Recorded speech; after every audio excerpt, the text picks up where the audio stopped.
What is often overlooked when considering a zombie apocalypse? 1. How like a third of people who manage to survive the zombie apocalypse will die because modern medicine is no longer around. You got diabetes. Dead. Major food allergy to a common food likely to die. Pretty much any chronic disease that limits movement. Dead you catch the flu, probably dead you get appendicitis. Dead. The only times I've actually seen this explored correctly is Stephen King's The Stand.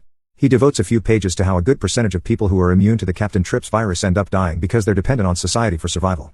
The Walking Dead does touch on this too with the flu story arc in the prison, but it also ignores it completely with things like Carl's eye injury and Herschel's leg being chopped off and them being able to recover in a world that hasn't been producing new antibiotics for several years. 2. The fact that as long as you can survive about 64 days then it will be over.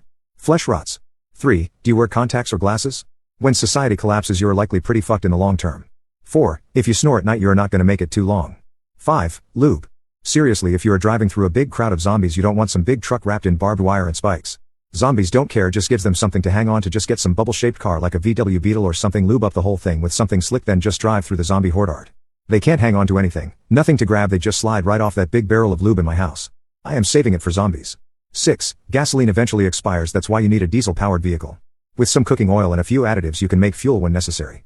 7. Libraries provide a wealth of information how to cultivate food, build shelters, give first aid, fix mechanical devices, provide entertainment and so much more. In every zombie movie or show or even any post-apocalyptic show, they also struggle with simple survival things. They show them learning by doing and constantly making mistakes which will happen regardless of the information you have. But a library would be one of the first places I stop at in that situation.